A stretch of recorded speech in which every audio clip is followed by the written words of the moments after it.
Good afternoon and welcome to KHTS. You are listening to your Hometown Drive with your host Jade Aubuchon, Sophia Lesseos, and myself, Jen Sparks.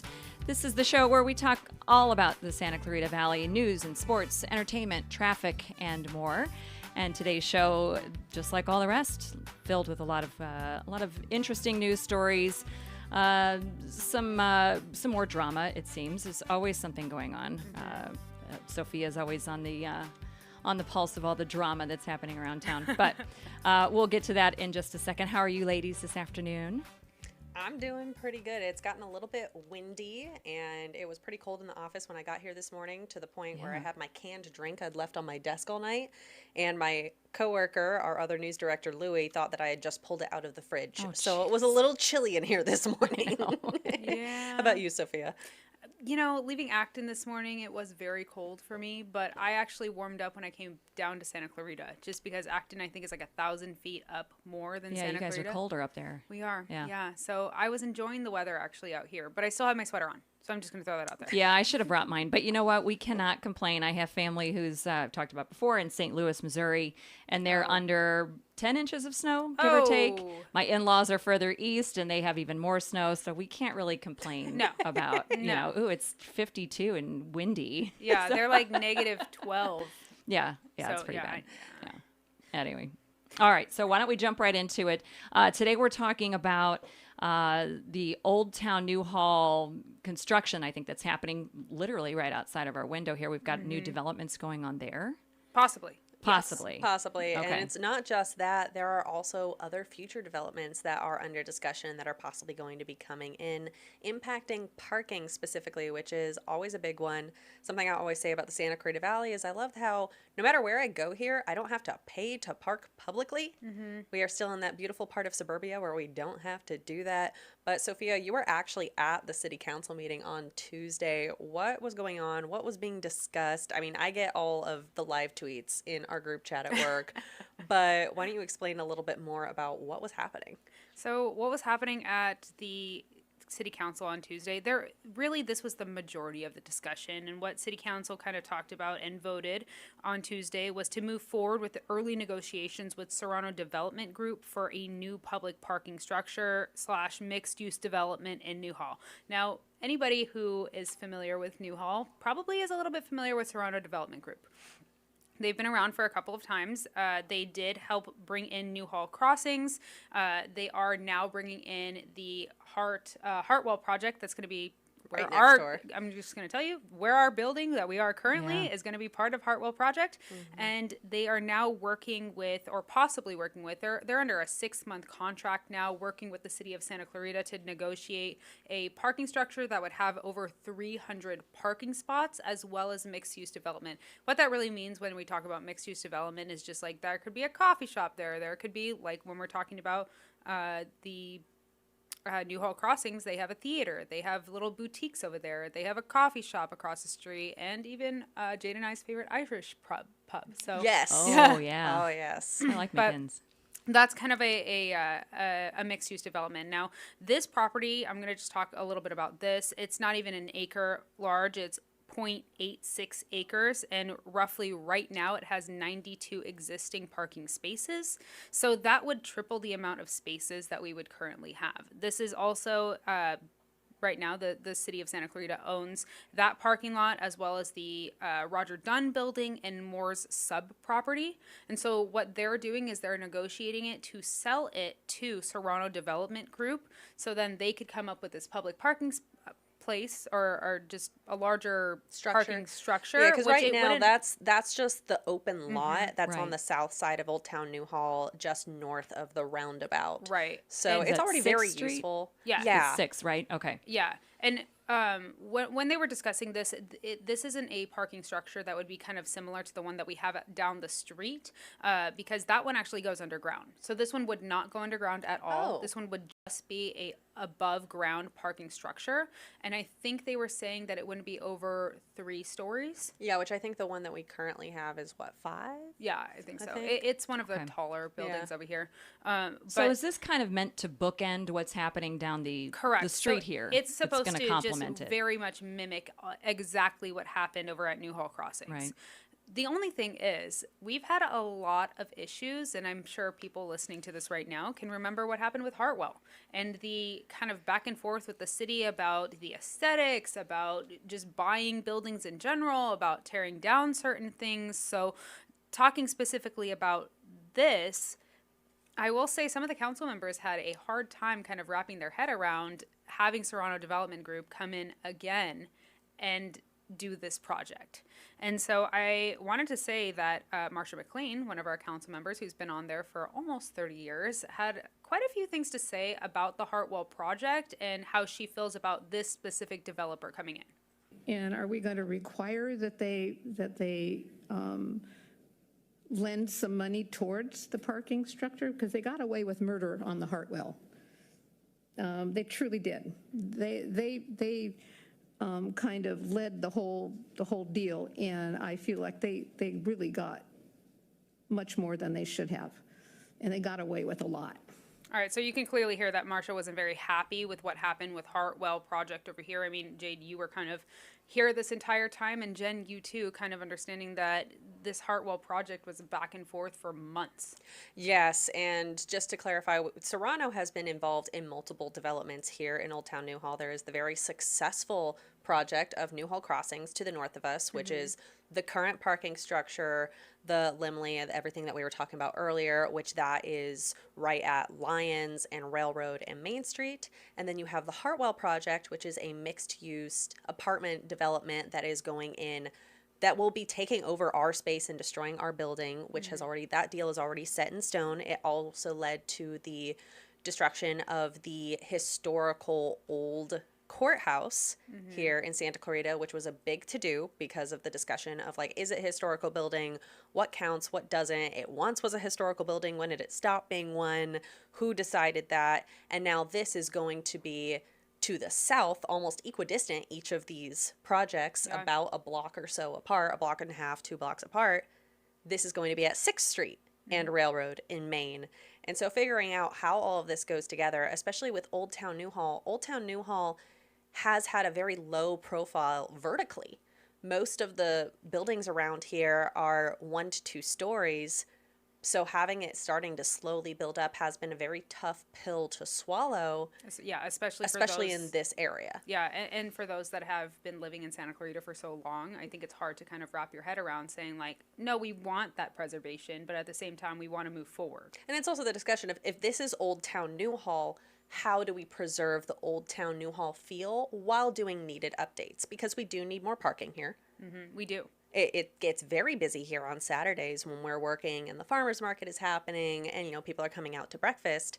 So how do we balance those two things? And I'm just glad that I don't have to make those decisions on city council. Yeah, because you want to preserve, like you said, Sophia, the look of the whole area, and it's special. You don't really see this type of vibe, I guess, if you will, any other place. Yeah. And so you want to take care of that and respect that, but at the same time, this is all about progress and moving forward. It's also a revitalization project, because when I was much younger, Old Town Newhall did not feel like this. It was a little bit more rough and tumble. And so now we're kind of figuring out, what is the identity of Old Town Newhall? What do we want it to feel like? Balancing tradition and progress. Yeah. So you guys can read the whole story about this entire thing on what the city council actually voted on and what the details of this project is. We're going to take a quick break and we will be right back. You're listening to your Hometown Drive with Jade, Sophia, and Jen. And we have a bit of a not great news that we wanted to update you on, Sophia. Yeah, so those of you in the Santa Clarita Valley, we had an Amber Alert issued for 2 children from Santa Clarita this morning. So the Amber Alert was issued for a 9-year-old Sophia Ordonez and 12-year-old Romero Ordonez. They are both siblings and believed to be with an adult named Crystal Ordonez. They were last seen Wednesday afternoon near River Circle and Soledad Canyon Road in Canyon Country, according to CHP. Now, Crystal is believed to be driving a black 2018 Kia Sorento with California license plate 8 LRF237. If you do see this car, please call 911. We do have all of that information on our website at hometownstation.com. Jade?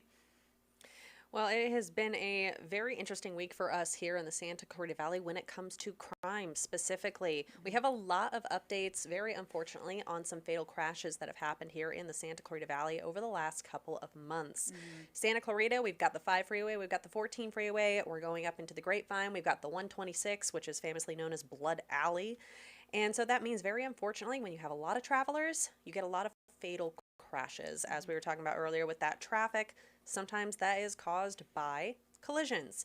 Now, in this case, we do have an update that a Long Beach man has been charged with multiple felonies following a crash that killed 2 children and injured 4 others just north of Castaic on Christmas Day, which is such a terrible, terrible event to occur on a holiday of all things.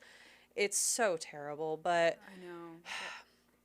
I actually have like a story about that crash specifically. do you? Yeah. I won't name the name, but my friend was the person who was in a crash right before that. Oh. On the right in front of Pyramid Lake. He ended up like hitting part of he hydroplaned while it was raining really hard. His car ended up getting into a crash. He ended up rolling. His family came out to come get him, and that's how that man ended up hydroplaning in the same area, ended up hitting his family's car, hitting my friend's car, and then they ended up, unfortunately, seeing those kids die in front of them. Oh, that's... Yeah. But you do bring up a great point, is that it was raining. We had quite a bit of very severe weather that we're not used to driving in the Santa Clarita Valley and Southern California in general. But a man named, unfortunately, I don't know the actual pronunciation, whether he does Jorge or George, so we're going to go with George in this one. George Everardo Preciado, who is a 28-year-old man from Long Beach, has been charged with 6 felonies in connection with the Christmas Day crash, which occurred north of Castaic, and claimed the lives of 2 children, 6-year-old Jaden and 9-year-old, also named George. 4 other children were injured. Now, something to mention is that this family, and their group of friends, were in a Nissan vehicle that only had 5 seatbelts. There were more than that number of people in the car, and so 2 of the children who were in the vehicle were ejected and died. There was a 3rd child that was also ejected who was transported to the hospital and has survived. But it's just such a tragic reminder that if you are traveling, please don't try to stuff more people than can fit in the number of seatbelts, especially when it comes to children. They're small. You can squish them in together, but it's just not safe. No. Yeah, they move too easily. Correct. It's just the basic, science behind it, for lack of a better phrase. Absolutely. And so, unfortunately, Everardo Preciado has been charged with 2 counts of vehicular manslaughter and 4 counts of child abuse through negligence. So that does count as child abuse as well on the criminal terms. Just the way they weren't strapped into the car, and they technically, some of the kids didn't have a seat for themselves. Yes, correct. That is not the only crash that we are getting crime updates on for as they follow them through the court system here at KHTS. A Florida man has been charged with murder and several other felonies following an alleged DUI crash that claimed the life of a known soccer player in the Santa Clarita Valley, also in December. 34-year-old Caleb Franks of Daytona Beach, Florida, has been charged with 5 felonies in connection with a December 14th crash on the 210 freeway near Sunland Boulevard in Shadow Hills. And so that ended up killing 13-year-old Brian Ceja. And both of his mother and his uncle were also in the vehicle at the time, and they survived, but were also very seriously injured. And our sympathies go out, very unfortunately in this case, to all the families involved in this, because this once again goes to show making a dumb decision does not mean that nothing bad is going to happen. Because when it comes to something like this, they're often able to charge you within, and that means if you know that you are getting into your vehicle and you know you are drunk, even if you think you're not going to hit anybody, you know you are impaired, and you are putting other people's lives at risk, and you are liable for that.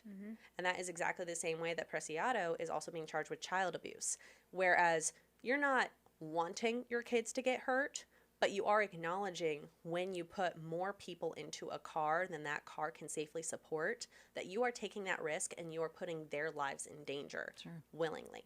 You don't want them to get hurt. You don't want to hit somebody else when you are a DUI driver, but you are taking on that risk and inflicting it upon others potentially. And in this case, with these 2 crashes, the worst happened. And for the second crash in particular, with the DUI suspect, 34 years old, for all intents and purposes, ruined.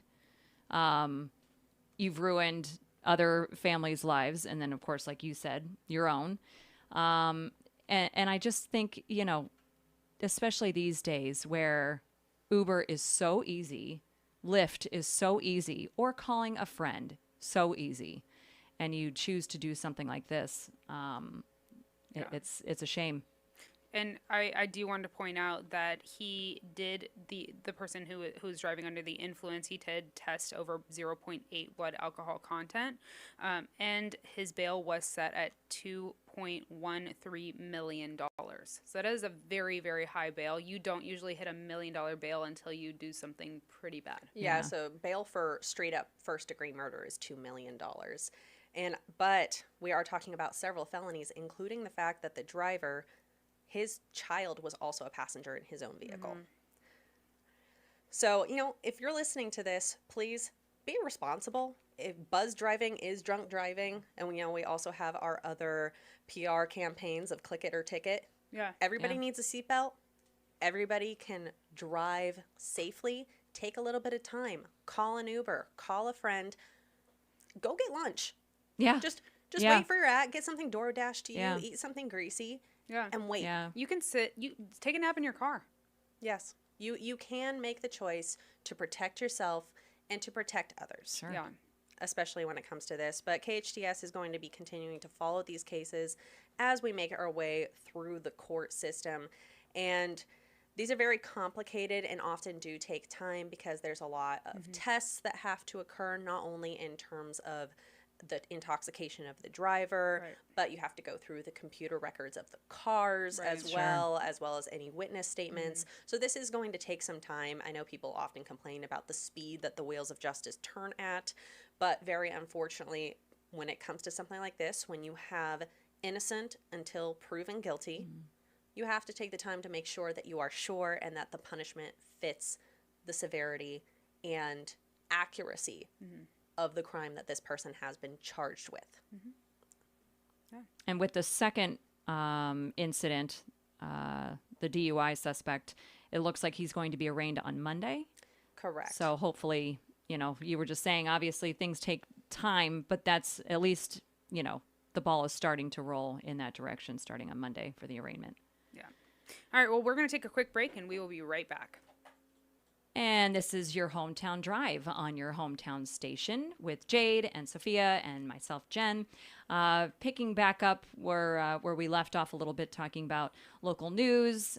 We usually cover sports if we've got good stuff happening, entertainment, traffic, just things that are going on around town. But now we're going to kind of shift towards Sacramento and things that are happening there. We have an annual Sacramento trip coming up, and you guys were telling me a little bit about it. I've never been. I haven't either. Sophia's not been. Okay. No. Okay, so Jade, you're our expert on the Sacramento trip. I am. I've been able to go on it a few times. Now, to explain what the Sacramento... So, we are the hometown station, and that means that we are heavily involved in the community. And so, many, many years ago, back in the far-off year of 2005, Whoa. which is the year that some of our employees were born, Excellent. which is crazy to think about, late state assemblyman Keith Richmond and KHTS co-owner Carl Goldman were discussing, man, how do we actually go to Sacramento and tell them what's actually happening, tell them what our concerns are. And Carl was talking to the assemblyman about this, and the assemblyman's like, well, do you want to just make it happen? And so they loaded a whole bunch of people on a bus, went up to Sacramento, had a little powwow with the people up there, and came back down. And it was so fulfilling that we have now been doing it for about 17 years. This is the 17th annual, not 17 years. It was a little bit of a pause, but not for COVID and then other various things, especially if we have our DC trip. So we try to alternate those. But over the years, more than 1,000 residents have traveled to Sacramento with KHTS since we started this program. And this year, the 17th annual KHTS Sacramento Road Trip, which is organized by us in partnership with California State Senator Suzette Martinez Valladares and her office, we are going to be bringing community members up to Sacramento to bring the Santa Clarita Valley's most pressing concerns directly to state representatives. It is a very busy 2-day period, and it's not even full 2 days. We leave at like 6 or 7 a.m. on a Monday, and then we get back at like 9 or 10 p.m. on Tuesday. Whoa. Okay. It's a very quick trip, Yeah. and it is chock full. So this is like a field trip for grown-ups. Yes. Oh my gosh. just But field trip for politics. Not just politics, because it's also about what are the concerns of the Santa Clarita Valley that the state is responsible for. Right. So we're not just talking about laws. When we go up there, we talk about all sorts of concerns. Usually we focus on 4 or 5 like bipartisan issues, specifically education, water, like business infrastructure, and legal issues that pertain to traffic development. So if there's something going on with the 5 that isn't necessarily underneath the county's control, that might be under Caltrans or, I don't know, let's say high-speed rail, if that's the state level, then no, mostly that's federal, so that's a bad example, but carry on following me on this one here. You're able to actually talk to the people about these concerns. And so in previous years, we've had all sorts of speakers that we're able to talk to, including the state director of finance. We're able to talk to the chair of the state assembly's higher education committee, the head of the state senate, the executive director of California Sustainable Wine Growing Alliance. So Okay. if you, around here, we have a lot of vineyards. Yeah, we do. We do. And so that is something that pertains to the Santa Clarita Valley. So like, what are the taxes and tax breaks? What is the forethought of how the economy is going to change in wine growing? We've been able to talk to those people directly. And this isn't just for some people who are interested in politics. We always have it where there are high school students who are specially selected from various schools to go up to actually get a tour of the state capitol with our local representatives. Oh, that's we cool. Yeah, we have at least a couple members of our city council. We have members of our local water board who are able to go up there and discuss, as well as just regular people. So we actually have it where if you want to just get on the bus with us and go, all you have to do is register. It's that easy. It's that there are a couple of other steps. Sure. You know, we just want to make sure that you actually like live here, so Right. that way, you know, we don't have somebody who is from somewhere else taking advantage of the fact that Santa Clarita offers this. Right.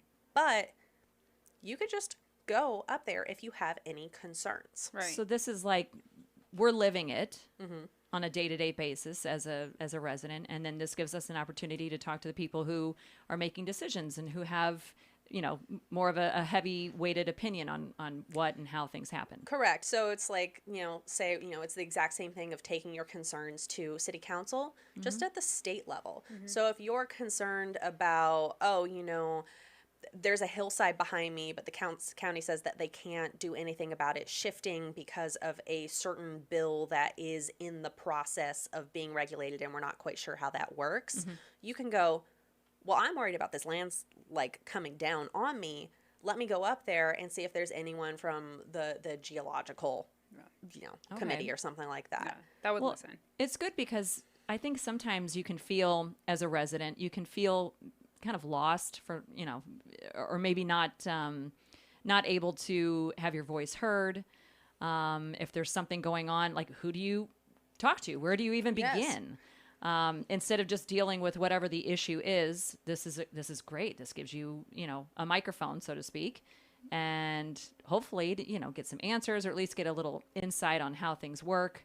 If there's an answer for you, you know, if you're concerned about something close to your home, this is great. Yeah, and not just that, but it puts you in contact with how the process actually works, because politics is a lot less complicated than it sounds. You know, yes, there's a lot of legalese, there's a lot of paperwork, but it's also finding just the right person. Yeah. Sometimes that's all it is finding the right person whose job it actually is to go, let me make this work for you. I mean, think about, you have to change something, and so you go to the DMV, and you're like, I have no idea how to do this. And then they go, all right, this is the dude you talk to. Yeah. Let's make this happen. Yeah. Because there's always someone who knows how this works. It's just a matter of finding them. And just kind of saying this out loud, I mean, if you can't make this trip, you're always welcome to email us at info@hometownstation.com about any of your concerns in Santa Clarita. And for any of us that is actually going to be there on the Sacramento trip, we can bring those up and say, hey, we had a couple residents email us, let us know that they're concerned about A, B, C, and D, and that they wanted us to bring that forward and bring back the information that we learned, so that way at least they are aware of what people in Sacramento or what people in our state are actually doing, or what they're saying, or addressing their concerns. We would be more than happy to do that. So if you did want to talk with us, or at least make a phone call, email us is probably better, just because we all get it in the newsroom. So I'm going to repeat it again. It's info@hometownstation.com. You can also check out our Sacramento trip and the article that we have up. That's going to be at hometownstation.com. And this is going to be on March 10th. I know that that's coming up pretty quickly, so people might have their calendar filled up. If you don't, maybe check out the Sacramento trip. Yeah, it's a really cool experience. Like I said, I've been up a couple of times, and it's really fun. We stay at the Hyatt Regency in Sacramento, which is the hotel that overlooks the actual state capitol building. It's actually where Arnold Schwarzenegger made it his home base. He made the penthouse. That's where he lived when he was the governor up there. So it's a fantastic location. We go up, we get to see all of our speakers. We get to all interact with one another and meet new people in the Santa Clarita Valley area. And then we have a lovely dinner and cocktail hour with a special keynote speaker. One of the speakers last time was a Los Angeles Times Sacramento correspondent. And so he spoke about the changes that he had seen over time and the processes of the economy in California and what he expected to see in the next couple of years, especially with that have been happening in the political sphere. So it's always very educational. It's very fun. It really is, because everybody knows that you're all going up there to learn. And something that I mentioned before is that it is a bipartisan thing. Like, yes, it is being sponsored by Republican State Senator Suzette Valladares, but we also often have our assembly members from this area as well taking part. In previous years, it was run by our Republican State Senator Scott Wilk, and then Democratic State Senator Henry Stern, who is just right next door. So this is about Santa Clarita. It's not about parties, it's about our concerns. And it's also just a great way to learn about Santa Clarita and how it actually works, because there's a lot of mystery involved. And also, it's just a really cool way to see California and the state capitol itself. Is there a lot of focus on, would you say it's divided evenly in terms of the focus of the state overall? Individual cities, individual counties, like how do they break that up between the 2 days? Like, I'm a Santa Clarita resident. I want to hear about Santa Clarita. No offense, elsewhere in California, don't really want to hear about that specifically. So am I able to look at a schedule and say, hey, this is what interests me. I'm going to show up for that and cool my jets until it's, time? No, actually, we all stay together. Okay. So we have a separate breakfast potentially, and then we all go up. I'm talking about the second day specifically, because on the first day, we all get in the bus. Everybody does their little powwows and does real quick meet and greets where we all trade seats on the bus to get to know each other on the way up. Quick stop for coffee in Buttonwillow, and then we keep on going up. And then we, almost as soon as we stop, we drop our stuff off on our rooms, and then we head to meet the first speaker on the top floor. Oh, wow. Okay. It is very quick. And they are statewide concerns. So maybe they're talking about the state water project. Well, that does pertain to us because we have Castaic Lake, which is a part of the state water project. And so then we'll just cycle through financial concerns, education concerns, and then we'll have a break for dinner, usually a cocktail hour and dinner at a very nice separate location that everybody is able to dress up for and do a little bit more meet and greet. And then we all break for the night. And then we come back the next day and we do it all over again up until some point in the afternoon when we all load ourselves up onto the bus and then head straight back down. It is a quick, fast time, but it's very exciting. And I keep mentioning that you should go because even though I keep saying that, we're going to broadcast interviews, we don't broadcast any of the sessions. Those are not recorded. These are all private. And the ongoing joke that started many, many years ago is that what happens in what's said in Sacramento stays in Sacramento. So if you want to have those one-on-one discussions with state operatives, you can. And it can be a candid conversation because it's not for the cameras. It's not for us. It is for you. So bring your notebook and just, that's it. Yeah. I mean, that doesn't happen that often. I mean, once a year, we can say it happens once a year. Yeah. But there's really not- to have that opportunity of somebody who is in the position of making decisions Yeah. sitting right in front of you, and you have a chance to explain, what's concerning you, that's pretty incredible. That's not Yeah. a lot of opportunities given for somebody just on a regular basis. No, not at all. But we still have some open seats. As you mentioned before, we do have a deadline of when you have to get those in, though. So we have a little over a month or so for you to turn in like your message of interest. So please contact us at info@hometownstation.com. Look more into the 2026 KHTS Sacramento road trip. Yep. And hopefully we'll see you. Yeah. Awesome. Well, we're going to take a quick break and we will be right back. So we've got a little bit of breaking news that we want to check in on that just came across. It looks like there's a fatal car accident that's taken place in Colorado involving a Sprinter van, Jade. Yes, absolutely. So very specifically, it actually involves a Sprinter van for the Santa Clarita Flyers, which is a youth ice hockey team from here in Santa Clarita. Very unfortunately, the driver of the Sprinter van has been killed and 8 other people have been injured, including 5 youths and 3 adults. So this happened on Interstate 70 in Clear Creek County, Colorado. And it does appear that the Sprinter van, which was carrying 10 people at the time, collided with a Colorado Department of Transportation snowplow, according to the Clear Creek County Sheriff's Office. Boy, that is a tongue twister. There are also 2 other vehicles also involved in the crash, and we really don't have more information. We will be trying to get you more information as quickly as we can. We do know that, once again, the driver of this Sprinter van for the Santa Clarita Flyers has died, and 8 other people have been injured. We really don't have any other information as to details as to how badly. Yeah. The only information that we do have other than that is that the president of the hockey team did confirm with NBC Los Angeles that the Santa Clarita Flyer athletes were in the van at the time of the crash. And that they were injured, actually. So we do know that we will be trying to get more updates. But, be very careful on the roadways, especially if you're traveling during this nationwide ice storm that is happening right now. And we'll be checking back in with those Santa Clarita Flyers as soon as we can. All right. And we're going to pivot here this afternoon. We've got a few more minutes of your hometown drive with your host, Jade Aubuchon, Sophia Lesseos, and myself, Jen Sparks. This is the show where we talk about all things Santa Clarita Valley, news and sports, entertainment, traffic, things that are just going on around town. And if there's anything that you missed on today's show or any other show, you can always recap that on your own time. You can go to our website, hometownstation.com. We've got a YouTube channel that has this show and all of our shows, all of our previous shows. So if there's anything that you've ever missed that, oh gosh, I want to see what they were talking about, and you're driving, you're trying to run errands, whatever, just check out our website, hometownstation.com, for any and all information on this show, other shows, events, and that kind of thing. So we have a few minutes here. I love working here because I love the people, but I also love a dog in particular. Our little buddy Tycho is in the back there with Louie, and he just he brightens up everybody's day. He makes everything that much sweeter. He's a good boy, and so he kind of got me thinking. I was like, I want to do a little Googling on dogs. So I came across this one bit of information that I thought was really surprising. There's a dog that is known as the barkless dog. Now, Tycho's very quiet. He's a good boy. He doesn't bark, but he has the ability to do so.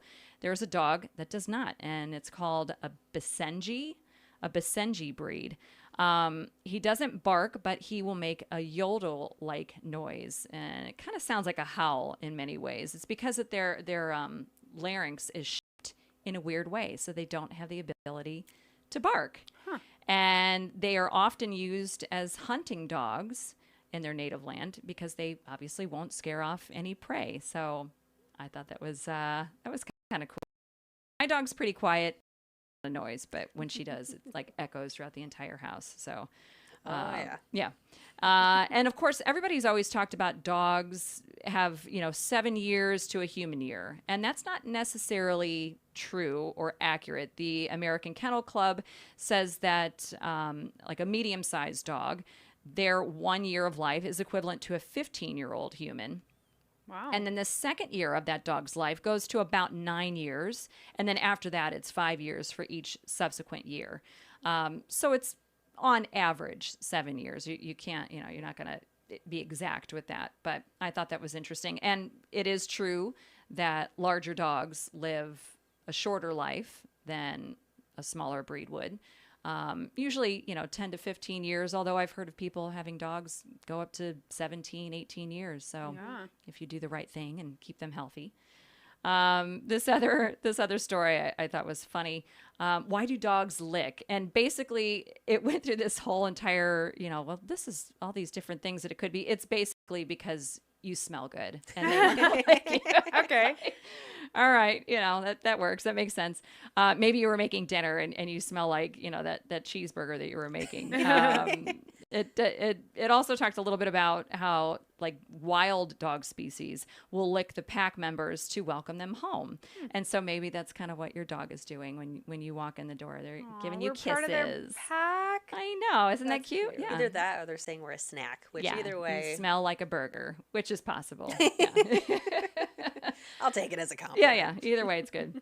And finally, dogs do see color. We've always been told that dogs see in black and white, and that's not necessarily true.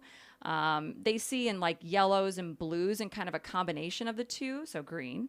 Kind of similar to a human being who has like a red-green color blindness. So they do see some colors. It's not as bright and vibrant as you would think, but that's what they've got going. And then they also have much better vision in the dark than we do. So dogs are very special. Do you guys have dogs, cats, birds? Yeah. You have a menagerie. Yeah. I have all a sorts. farm at this point. Yeah. I have 4 dogs on my mom's property. So I live on my mom's property in her guest house currently. And I have 3 cats myself and a dog. My mom has 3 dogs and she has 4 cats. Wow. So in total, there's a lot of animals on the property. Yeah. But it is 2 acres of land. So I will say that. So it's a quite a bit of property over there. Plenty of room. Yeah. My parents and my mother loves dogs, so we have quite a few. And then we also have a couple of cats as well.